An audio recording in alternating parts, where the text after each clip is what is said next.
ang huling batch ng mga T-129B attack helicopters para sa Philippine Air Force mula sa bansang Turkey malapit nang i-deliver sa Pilipinas. Ito nga po mga idol, ang ikatlo at panghuling batch ng mga attack helicopters na i-deliver sa ating bansa. Yan ang pag-uusapan natin, pero bago yan, kung bago ka lang sa aking channel, huwag mong kalimutang mag-like, subscribe at i-hit mo na rin ang notification bell button para lagi kang updated sa mga bagong videos natin.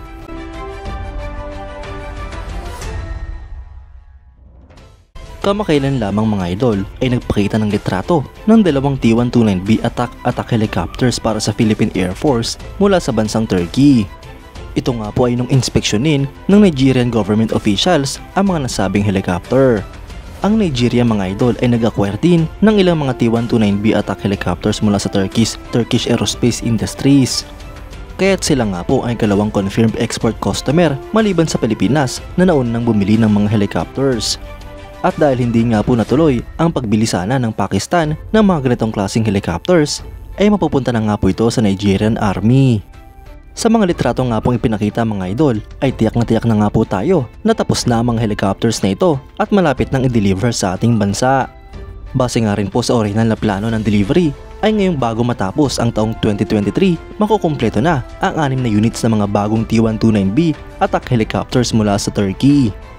Kapag na-deliver na nga po ang mga helicopter na ito, ay makukumpleto na ang 6 na mga bagong helicopters ng ating bansa. Ang Turkish Aerospace Industries Agusta Westland T-129 Attack ay isang twin-engine tandem-seat multi-role all-weather attack helicopter na nakabase sa Agusta A129 Mangusta platform. Ito nga po ay dinevelop ng Turkish Aerospace Industries kapartner ang Leonardo.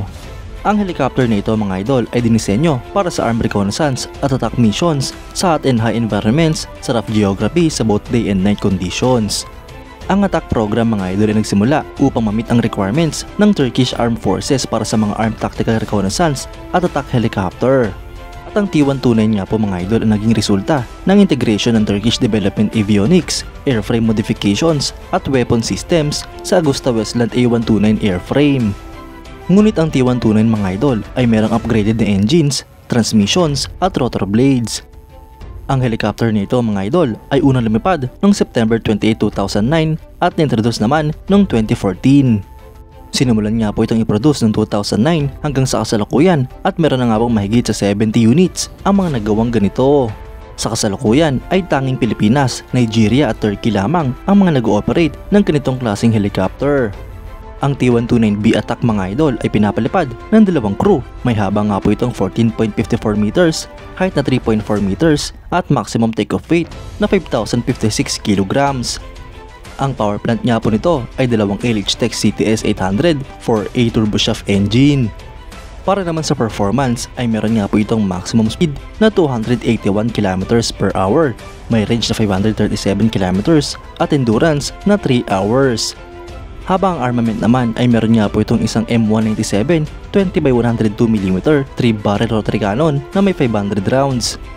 At meron nga din po itong total na 4 na hardpoints na pwedeng lagyan ng rockets, missiles at iba pa. Mga idol, isa nga po sa pinakamoderno at pinaka-advance na attack helicopter sa buong mundo, ang T-129B attack helicopters na binili ng ating bansa. Kaya't makakasiguro nga po tayo na hindi tayo hihiyain ng helicopter na ito. At malaki pa nga po ang posibilidad mga idol na dagdagan pa ng Philippine Air Force ang kanilang mga order ng ganitong klaseng helicopter. Usap-usapan nga po ngayon mga idol ang pagdagdag pa ng maraming units ng ganitong klaseng helicopter mula sa Turkey. Mukhang nagustuhan nga po ng Philippine Air Force ang performance ng helicopter na ito at saktong kailangan pa ng ating bansa ang mga karagdagang attack helicopters. Ito nga po ay upang mas magampanan nila ang kanilang mga misyon at masiguro ang seguridad ng mga mamamayang Pilipino. Kayo mga idol, anong masasabi nyo? Comment down below for your thoughts and opinions. At yan nga lang po ang pag-uusapan natin ngayon mga idol. Maraming salamat sa panonood. Huwag nyo rin kalimutang mag-like at subscribe bilang suporta sa ating channel. Mabuhay kayo mga idol!